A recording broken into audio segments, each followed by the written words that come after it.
بسم الله الرحمن الرحيم الحمد لله رب العالمين وأصلي وأسلم على أشرف الأنبياء والمرسلين محمد بن عبد الله المبعوث رحمة للعالمين وعلى آله وصحبه ومن دعا بدعوته واستنى بسنته إلى يوم الدين ثم أما بعد. Сета благодарност му припаѓа на возвишениот Аллах субханаху ва таала, единствениот. Салават и селам на нашиот пратеник Мухаммед салаллаху алейхи ва селем, неговата чесна фамилија, неговите асхаби и сите оние кои го следат и ќе го следат неговиот правец, неговиот суннет се до судниот ден. Почитувани браќа, навистина Аллах субханаху ва таала нима даено многу благодати. И за тие благодати ние треба да му се заблагодариме на Аллах субханаху ва таала. Затоа што Аллах субханаху ва таала вели: "Ла ин шакартум ла азиденнекум."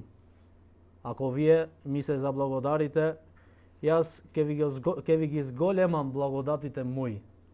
А ако негирате, Аллах субханаху ва таала вели: "Мојата казна е голема." И од благодатите од Аллах субханаху ва таала што нима даено нас и вас сега во овој момент е присуствувањето на овој меџлис. Овие меџлиси се градини на џеннетот. Градини на џеннетот во земјата се овие меџлиси, затоа што пратеникот салаллаху алейхи ва селем така ги нарекувал овие меџлиси, градини на џеннетот. Вели пратеникот салаллаху алейхи ва селем дека Аллах субханаху ва таала имат мелаикетун сејјара. Имат мелеци што одат и ги бараат кои меџлиси? Тие меџлиси што се спомнет Аллах субханаху ва таала. И велат кој ќе идет во тие меџлиси, кој ќе ги најдет, велат тие застанват и присуствуваат со нив во тие меџлиси. И тие меџлиси, рече пратеникот салаллаху алейхи ва селем, кога ќе поминувате покрај градините на џеннетот, седите, одморите, седите тука и слушајте, затоа што тука се учи за кого? За прописите на верата. Тука се учи како да го обожаваш на твојот господар, на Аллах субханаху ва таала. Тука ќе се рецитираат ајети, ќе се рецитираат Куранот, тука ќе се рецитираат кои? Хадисите, зборовите на пратеникот салаллаху алейхи ва селем. Тука ќе се спомнет некоја биографија од некој чесен асхаб, другар на пратеникот салаллаху алейхи ва селем. Од тука ќе излегви човекот посвесен, ќе излегви подобар. И ова знаење што ќе го земи тука, треба да го пренесвит во својата фамилија, треба да го пренесвит дома, да не биде што се вели цинцар, само за себе. Затоа што пратеникот салаллаху алейхи ва селем во хадисот на Абдуллах ибн Умар, пратеникот салаллаху алейхи ва селем во еден хадис што вели: "Куллукум раин ва куллукум мас'улун ан ра'iyyatihi." Вели секој од вас е овчар и секој ќе биде прашуван за своите овци. За своите овци. Ова на метафора е дојден. Не значи дека ќе да бидите овчар да земите да ојде да и чуват овците надвор. Не, него тој е овчар зашто? За својата фамилија, за својата жена, за своите деца и така натаму. Ова знаење што се учи овде треба да се пренесуваат кај блиските, затоа и тие да научат од Аллаховата вера. Браќа, срам е да излегви човекот од овој свет, а да не знае ништо за својот господар.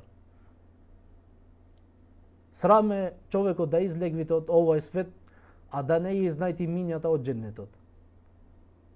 Цел живот се бори сака да влегуваат во џеннет. Ако заставиме сега некој од нас да прашаме кои се вратите од џеннетот, како му се имињата на вратите на џеннетот, колку од нас ги знаеме? Ќе знаеме 1-2 максимум. А пратеникот колку врати велите има џеннетот? 8 врати. 8 врати. Тие имињата на тие врати се спомнати во хадисите на пратеникот салаллаху алейхи ва селем. Сакаме да влегуваме во џеннет, имињата на џеннетот не ги знаеме. Добро, имињата на фудбалерите, ги знаеме. И бројот од патиките, од кондурите, и облеката, и дресот кој број го носи. Све ова го знаеме. Ама ние сакаме џеннет ли да видиме, ама ништо да не знаеме за Аллах. Ништо да не знаеме за пратеникот салаллаху алейхи ве селем. Нормално дека Аллаховата милост е голема, ама и ние како робови на Аллах субхану таала се барат од нас да истражуваме и да имаме знаење за прописите на верата. За како да го обожаваш на Аллах субхану таала, прописите на абдесот. Зашто учиме ние овде прописи на абдесот? Уште сме во чистотата. Уште сме прописи на чистотата. Некој ќе вели, ништо не е ова, знаеш. Не треби. За фик цело време ќе учиме како да земиме абдес. Да ќе учиш зашто една грешка во абдесот, ако го грешиш во некое што ти е пропишан дел да го миеш и ти не го миеш исправно, не го миеш исправно, мој да не ти е намазот што? Валиден, прифатен кај Аллах субхану таала. Значи битно било да се учи. Имам Ахмед рахимахуллаху таала за месечниот циклус во фик вели ми беше потребно колку години за да испатам тие месели детално, вели 8 години. Зашто? Некој ќе вели, како велат оние, некои од екстремните луѓе, остајте ги оние оџите од месечниот циклус и поспородилниот циклус. Имам Ахмед што вели? 8 години за месечниот циклус кај жените. 8 години му треба детално. Зашто? Имат во месечниот циклус, што ти ако го дозволяваш, на пример, интимниот однос во месечниот циклус, го дозволяваш, знаеш дека е забрането, излегвиш од вера. Гледаш? Но прописите се врзани едниот со другиот. И некои прописи како намазот е врзан со шехадетот. Месечниот циклус е врзан пак со шехадетот. Влегувањето во ислам се влегува од една врата. Кажавме шехадетот, ла илаха илаллах Мухаммедун Расулуллах. Ама излегувањето од исламот на колку врати можеш да излегвиш? Безбројни. Секој харф човекот ако го негират од Куранот, од Аллаховиот збор, еден харф да го негират од овој Куран, ето не ти треба многу. Зашто Аллах субхану таала све што велите од него, што е дојдено од него, мора да му веруваш, дека така е вистина. Иначе не се нарекуваш ти верник се додека да му веруваш на Аллах субхану таала и да му веруваш на неговиот збор, на Куранот. Колку имат од тие муслимани што велат кој е вратено таму? Ваму велит муслиман, ла илаха илаллах Мухаммедун Расулуллах, ваму вели го негират судниот ден. Го негират дека ќе имат живот пак после смртта, дека Аллах субхану таала ќе ги оживее мртвите. И тоа го имат спомнато во Куран. Wa anna Allaha yab'athu man fil qubur. Аллах субхану таала вели ќе ги оживее тие што се во гробишта. Сите ќе ги оживее. Од првиот човек на светот што е биден, кој е биден првиот човек? Нашиот татко Адем алейхиселам. Адем алейхиселам е биден првиот човек. Аллах субхану таала ќе ги оживее од кај Адем до кај последниот човек што ќе живее во оваа земја пред кијаметот. Значи, затоа е битно да се сфати верата и да се поучи верата. Со Аллах субхану таала кога ти овозможи да присуствуваш на ваков меџлис, да знаеш дека тоа е голем благодат. Тебе Аллах субхану таала вечервата имат одбрано. Ти се меѓу одбраните кај Аллах субхану таала. Да те одбери Аллах, да присуствуваш, да слушаш за Аллах, ти си одбран кај Аллах. И за ова треба да се радвиш. Многу треба да се радвиш, затоа што денеска ти си во градини на џеннетот. Бавчи на џеннетот. Пред да влегуваш во градините на џеннетот во ахирет. Ибн Тајмија велеше рахимахуллаху таала, кој не влегви вели во градините на џеннетот во овој свет, нема да влегви во градините на џеннетот во другиот свет. А овде сега, овде треба подлабоко да се мисли човекот. Зашто го имат речено овој збор? Зашто алимите не зборват од својот ум, така. Тие по истражување од хадисите, од ајетите, па потоа кажува некој збор, некоја мудрост. Сега ти мисли се, зашто го има кажано овој збор тој? Затоа што овде се учи како да го едноштвото на Аллах, теухидот. Исправното во вакви меџлиси се учи. Намазот во вакви меџлиси, абдесот во вакви меџлиси, постот во вакви меџлиси, зекатот во вакви меџлиси и све е така понатаму. Прво, која беше дефиницијата на гуслот? По шеријатска само. Терминологија. Употреба на чистечка вода или опфаќање на целото тело со вода. Со определен опис со определен опис, формата како пратеникот салаллаху алейхи селем ја практикувал, целта да биде што обожавање на Аллах субхану ва таала. И кажавме дека со гуслот се отстранува и малата безабдесна состојба и големата безабдесна состојба. Добро, ако човекот е џунуб, ако земи само абдес, мој да кланјат без да се капит? Немојте. Затоа што е во голема безабдесна состојба. Потоа кажавме кога станува гуслот задолжителен, ваџиб. Имаше неколку точки. Добро, овде ќе кажеме, ако човекот прави судар, сега со прашање вака, по убаве, ако човекот прави судар и му излегува од грбетниот столб, што? Сперма му излегува. Дали треба да прави гусл овој човек или не? Не. Зашто? Кој беше услов? Со надразнување и со страст. Излегување со страст. Ако се деси од болест, излегува. Човекот преладит и му излегува, сперма му излегува. Дали треба да се капи овој? Не, не треба. Вториот што? Што? Вториот кој беше? Ако имат контакт, интимен контакт мажот со жената, било то да стигне до ејакулирање или не. Значи мора да се капит. Му се обврзува гуслот. Третото, прифаќање на исламот. Ако некој прифати исламот, овде кажаме дека немат консенсус на учењаците. Некој верат да, некој верат не, но најубаво е да се капи за да излегвите од несогласноста на учењаците. Четвртото што завршување на месечниот циклус кај жените, и ова со консенсус на учењаци, или пак поспородилниот циклус, ова со сложвење на сите учењаци. И петтото кој беше смрт. За мртвиот мора да се капи, да го капиме на мртвиот, мора да извршиме. Зашто? Зашто е нечист или зашто кажавме? Поштовање према мртвиот, исламот го обврзува да се капи верникот, муслиманот. И тоа е еден од хаките, што имат живиот према мртвиот. И да му го клања исто и џеназето. За ова е, што се вели, фард кифаи. Ова е не индивидуален фарз, него колективен фарз. Да се клања џеназето е колективен фарз. Значи, што значи колективен фарз? Што ако некој го прави, не се обврзани другите муслимани да одат сите да му клањаат џеназа. Ако немат никој што не го клања џеназето, тогаш станвид обавеза за сите. Кој што мој да ој треба да ој да му клањат џеназето. Описот на гуслот кажавме дека имат општа форма, тоа е опфаќање на целото тело со вода, со миењето на устата и носот. Ова го практикуваат веќината. Нормално потребно е ниетот. Мора да е со ниет за отстранување на безабдесната состојба. Иначе, ако тој влегува само така, да се капи, да се освежи, без ниет, за гусел, се отстранува, мој да клања намаз? Немој да клања намаз.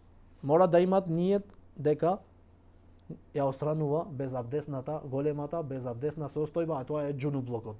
Или пак месечниот циклус кај жените, или пак поспородилниот циклус кај жените. Втората форма, комплетната форма, што е пожелно, не задолжителната, ова е минимално задолжително, опфаќање на целото тело со вода, со све устата и носот. Она што е пожелно, прво што велиме, ниетиме, после велиме бисмила. Потоа ги миеме рацете, или па го миеме половиот орган, според хадисот на Уму Селеме, ги миеме рацете, го миеме половиот орган, потоа земиме абдес, како што земиме за намаз, потоа земиме грст со вода и ја ставиме над главата, на косата, со прстите, да ја ставиме длабоко во косата до корените да стигнат вода. Потоа земиме 3 грсти други со вода и ја фрлиме над главата, се додека да влегуваат водата до корените на косата.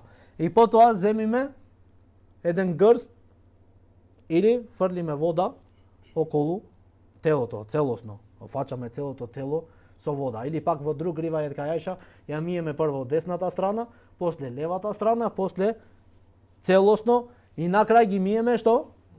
Нозете. На крај ги миеме нозете. Ова е што е пожелната форма на гуслот. И кажавме некои работи кај треба да внимават. Кај треба да внимават кога се капит, кога се тушират?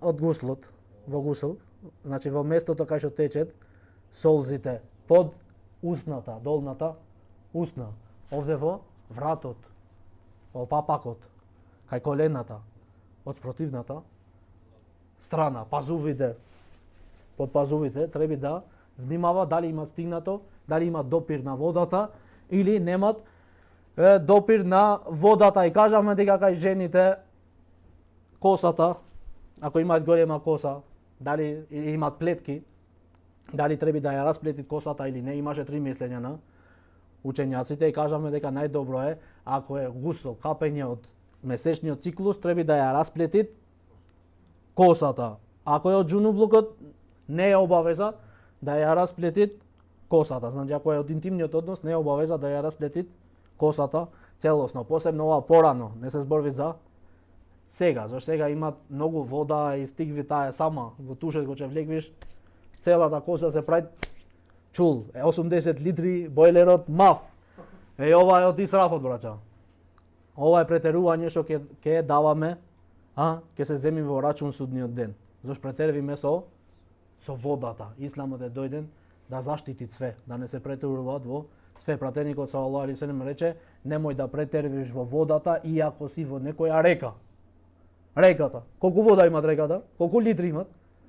Аллах знае.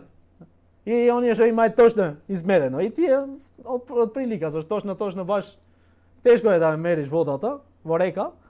Значи, пратеникот вели: ако си во река, немој да претервиш со водата. И кажавме дека до овде стигнавме. Сега имаме некои прописи за кој е обврзан со гусл. Овде што е со џунублук, или од интимниот однос, или во сон, ејакулирање, или пак жената со месечниот циклус, или поспородилниот циклус, овие имаат некои прописи што не смеат да ги прават некои работи додека се џунуб. Имаат некои ибадети, некои работи во исламот, што им се забрануваат ними да ги прават овие работи. Кој е првата е што не му се дозволува престој во џамијата. Оној што е џунуб не сме да престојува во џамија заради Аллаховите зборови: "Вала џунубан илла абири сабилин хатта тагтасилу." Аллах субхану таала кога зборви за џамиите и велит не сме да се престојува во џамија, велит кога сте џунуб, освен само за поминување. Меѓутоа, што велат учењаците? Доколку човекот е џунуб, ама сака да ја облажува џуноблокот за да престојува во џамија, да слушат некој дерс, да не му бегат некој корисен собир, таму немој сега немат вода каде да се капит, што треба да правит? Да земит абдес. Затоа што се пренесуваат од Саид ибн Мансур, од Ата ибн Јесар, велит ги видов некој од асхабите, седее во џамијата, а тие беа џунуби. Џунуби кога земае велит абдес. И за овој ланец велит Ибн Муфлих во книгата Ал Мубди, вели дека ланецот е веродостоен. Ланецот е, пренесувањето е веродостоено. Значи, човекот да земе абдес, ако е џунуб, сака да престојува во џамија, смета. Ама без да земе абдес, не смет да престојува во џамија ако е џунуб. Јасно? Добро. Втората работа што му е забрано, тоа е допир на мусхафот, браќа. Допир на мусхафот, на џунуб, оној што е џунуб не смет допир на мусхафот, на Аллаховиот збор, не смет да го допират на Куранот. Добро, смет да го допират на тефсир. Тефсир учењаците велат вака, за да имате во предвид. Ако во тој тефсир повеќе се ајетите пишани, повеќе имат ајети Куран, него помалу има тефсир, тогаш велите забрането. Зашто? Затоа што имат повеќе Аллахови зборови. Како имат некои Курани што имаат на страна значење на неколку зборови. тие повеќе се Куран, неколку зборови имаат ваму на страна, тогаш велит е забрането. Зашто? Затоа што повеќе имаат Куран. А ако имаат повеќе зборови од коментаторот или целосно е комент на Куранот, или е преведен, превод на Куранот, не е Куран, немаат арапски во него. Само имаат превод. Имаат некои Курани што немаат никаков од арапскиот. Немаат страна тука. Ич. Само превод. Не го смет. Дозволено. Зашто? Зашто тој не е Куран. Тој се нарекува превод на Куранот. Не се нарекува Куран. Затоа човекот за читање на тој Куран не се наградуваат по 10 севапи. По 10 севапи се наградуваат само на арапскиот јазик. Пратеникот салаллаху алейхи ве селем вели 10 севапи земјат само ако читат на арапски јазик, не на македонски или на албански. Тоа имат награда за она што читат, ама не по 10 севапи. Зашто е превод на Куранот, не е Куран. Куран не само Аллаховиот збор мој да се преведи, ама да се кажуваат исто на друг јазик немој. Затоа секогаш преводот губи вистинското значење. Немој да го преведет на вистинското значење, она што Аллах субхану ва таала сакат на вистина во тој збор. Тоа е приближно, ама вистина не е све Куран. Јасно? Добро, третото што е забрането, додека човекот е џунуб или со месечниот циклус, е учење на Куранот. Учење сега, допир на мусахот, учење насам. Да учит Куран, мутеквит ќе учит Елхамдулилахи Раббил алемин, сура Фатиха на памет. Не му се дозволуваат ако е џунуб. Зашто? Зашто ова е мислење на четирите мезхеби. Ханефиите, Хамбелиите, Маликиите и Шафиите, затоа што Аллах субхану ва таала велит ла јамесуху илла ал-мутаххарун. И не го допираат на мусхавот освен оние што се чисти. Нормално имат коментари за овој ајет кај се врачат значењето, дали кај мелеците или кај луѓево. Битно е дека е харам да читат Куран ако тој е џунуб. Добро. Ова имам Тирмизи вели дека ова е мислење на веćината од асхабите, табиините и тие што дојдоа после нив, како Суфјан Саури, Ибн Мубарак, имам Шафији, имам Ахмед и Исхак ибн Рахавај, рахимахумуллаху таала. Добро, жената со месечниот циклус смеет да читат Куран на памет или не смеет? Овде учењаците се делени на мислење. Некои велат не смеет општо. Чиме во месечниот циклус не смеет да читат Куран. Забрането му е. Другите што велат смеет општо. И најисправното мислење кое е? Дека за жената е забрането да читат Куран, да учит Куран на памет, освен ако таја имат потреба за тоа, како например да бидит учителка на Куранот, што и учит жените. Велит, тогаш таја допир на мусхафот со што? Со нараквици. Допир на Куранот со нараквици. Или пак ја носи со нешто друго. Нема допир директно со раката во Куранот. Ова според мнозинството на учењаците. Не зборуваме сега дека имат некои мислења. Да, мнозинството на учењаците го забрануваат допирот на мусхафот за жената што е во месечниот циклус. Јасно? Го дозволува да учит на памет ако е учителка и учит жените. Ако таја учит кај некоја учителка. Учит кај некоја учителка, треба да оид. Не сме да го губит дерсот на Куранот, велит учењаците му се дозволат по потреба. Или пак ако е таја хафиза на Куранот. Го меморизираат Куранот и се плашат дека време траењето колку мој да биде 7 дена, мој да биде 8 дена, мој да биде 5 дена, зависи од жена до жена, вели дека ќе заборават нешто од Куранот, тогаш му се дозволи нејзе да повторува од Куранот. Ќе зборуваме детално кога ќе дојме во месечниот циклус. Значи ова е најисправното мислење. Хараме, ама му се дозволува по потреба. Четвртото, намазот. Намазот му се забранува на оној што е џунуб. Тоа се знаете. Зашто џунублокот и за мала безабдесна состојба и голема безабдесна состојба не сме човекот да кланјат намаз се додека немат абдес. Така вели пратеникот салаллаху алейхи ве селем. Петата, тавафот. Ако е џунуб, смее да прави таваф околу ќабето? Не смее. да правит таваф околу Чабето. Сега велиме за големата безабдесна состојба. Зашто кажавме порано за абдесот. И теквите ако немат абдес, што рековме, мнозинството на учењаците го забрануваат. Ама имат мислење на учењаците што тавафот се дозволува без абдес, но најисправно и најдобро е да земите абдес. Кога ќе прави таваф. Ама ако имат потреба, сега има многу гужва, немој да влегуваат и му се расипи абдесот меѓу време натре во Чабето, му се расипи абдесот во Чабето. И сега дур да оид да се вратит, посебно како што бее тогаш кога бее мерките од короната, што не те оставаја да влегуваш повтор пат, ти бара дозвола, ова, она, тогаш и без абдес може да го комплетират тавафот. Јасно? Сега ова е последното, пожелни гусули и завршиме со поглавието на гусулот. Кој свати, кој не свати, ќе прашви после. Пожелни гусли, што е пожелно гусул, да се капи човекот, е во денот на џума. Ова според мнозинството на учењаците. Иначе има три мислења на учењаците, сватете ги добро. Првото мислење, капењето на денот на џума е сунет. Според мнозинството на учењаците тука влегуваат и четирите мезхеби. Ханефиите, маликиите, хамбелиите и шафиите. Сите влегуваат во ова мислење и мнозинството мислење од учењаците на хадисот. Веле дека е сунет, пожелно човекот да земе гусул денот на џума. Второто мислење вели дека е обавеза. Ова се вахириите. И едно пренесување од Имам Ахмед, и ова го имат одбрано кој Ибн Дакик ал-Ид. Велет обавеза е. Затоа што пратеникот саллаллаху алейхи ве селем велит гуслот на денот на џума е обврска за секој што е возрасен.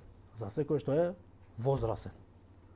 Но овој хадис има друг хадис што го отстранува обавезата за гуслот на денот на џума, а тоа е пратеникот саллаллаху алейхи ве селем велит во еден хадис, го спомнавме и тогаш, дека кој земви абдес денот на џума, тоа е добро велит. Ама кој се капи, вели, тоа е уште подобро. Значи, третото мислење, ова е мислењето, најисправното мислење е ова, што имат одбрана Шехул Ислам ибн Тајмија и други. Обавеза е човекот да се капи денот на џума ако од него излегува лоша миризба. Не се имат капено долго време, посебно порано. Зашто нема е вода како ние, денеска се капе еднаш во неделата. Ако излегува лоша миризба, денот на џума му е обавеза да се капит. Иначе ако немат потреба, се имат капено четврток, например. Се имат капено кога? Четврток. Тогаш не е обавеза да се капит на денот на џума. Немат лоша миризба, добро мирисат, све човекот окей, немат, и ова е најисправното мислење. Добро, кога почвит гуслот на денот на џума? Ова е многу битно. Дали четврток? Некој се капи четврток ниетит за џума. Не е врача, не е исправно. Човекот треба, според најисправното мислење, човекот за да земи наградата дека се имат капено денот на џума, треба откако ќе кланјат што? Сабах намаз тој ден. Денот на џума. Од тогаш влегуваат времето за да се капит на тој ден. Јасно? До овде? Добро, вториот гусул што е пожелно при повторување на интимниот однос. Ако некој имат интимен однос со жената, па сакат повторно да имат, е добро да земит абдес. Имаме спомнато. И пратеникот саллаллаху алейхи ве селем така го практикуваш како што пише и во книгата. Пратеникот саллаллаху алейхи ве селем велит кој сака да има повторно интимен однос со жената, велит нека зема абдес, затоа што тоа велит е повеќе го освежува и му дават сила, велит пратеникот саллаллаху алейхи ве селем. Гусул на денот на бајрамите е пожелно. Станвите обавеза исто како денот на џума, што рековме, ако од него имат лоша миризба, тогаш е обавеза да се капити денот на бајрам. Гусул при влегување во ихрам, оние што одат хаџ умра, пред да го облеквете ихрамот, пожелно е да се тушираете еднаш, да правите еден гусул. Гусул при влегување во Мека, ако имат могушност, пред да влегвите во Чабето, пратеникот салаллаху алейхи се капеше. Сега што правиме? Мојме ние да го практикуваме ова? Мојме. Ојме во хотел. Кога ќе стигнеме Мека, прво одет секој сега ојд прво во хотел. Се смести, мој да прави еден туш, ама без шампон, да пазит. Но шампонот не сме затоа што имат мирис. Освен ако е шампонот посебно за ихрамот. Што имат некои шампони што немаат мирис во него ставен. Јасно? Со мирисот е забрането додека си во ихрам. Да ставиш парфум. Ова треба пред да го облечеш, пред да ниетиш. За ихрамот можеш да се прави со парфум каде? Во ихрамот или во телото? Во телото само, не во ихрамот. Ова ќе кажеме кога ќе дојме за дерсот за пред умрата. И гусл при капење на мртвиот. Ако го капиш на некој мртов, добро е да се капиш после него. Не е обавеза, туку е добро. Ебу Хурейре, затоа што овде ви пишет вас еден хадис, дека пратеникот салаллаху алейхи ве селем велит, кој ќе искапе мртовец, дженазе, тогаш нека се искапи. Овој хадис го бележи Ибн Маџа, но овде имаат сгрешен некои пренесувачи. Велат дека пратеникот салаллаху алейхи ве селем го имаат кажано ова. Ова не е збор од пратеникот, туку е збор директно од Ебу Хурейре радијаллаху таала анху. Затоа што Ибн Омер радијаллаху таала анху што велит? За да му кажат на Ебу Хурейре, велит некој од нас велит го миеше мртвиот, па некој од нас рече се капеше после тоа, некој од нас не се капеше после миењето на мртвиот. Исто е пожелно да се земат абдес. Кога го миеш мртвиот, пожелно, не е обавеза да земеш абдес. Освен учењаци, некои учењаци велат ако имат допир на половиот орган директно без препрека кај мртвиот, тогаш велит треба обавеза ти е да земеш абдес пред да клањаш намаз. Аллах најубо знајт. Аллах субхану ва таала да ве награди за сабурот и трпението. Овие се некои прописи обврзани за гуслот. Иншаллаху таала ќе продолжиме во следниот или во следните дерсови за прописи на теемумот, како да земиме теемум ако немаме вода, тогаш се префрлиме кон што? Кон теемумот. А тоа е абдес да земиш со песок, со земја. Но пред тоа мој да држиме некои дерсови други општи, а тоа е суннети заборавени на пратеникот салаллаху алейхи ве селем, или пак мој да држиме од 40 придобивки во намазот со џемат. Аллах да ве награди. Вассаламу алейкум ва рахметуллахи ва баракатуху.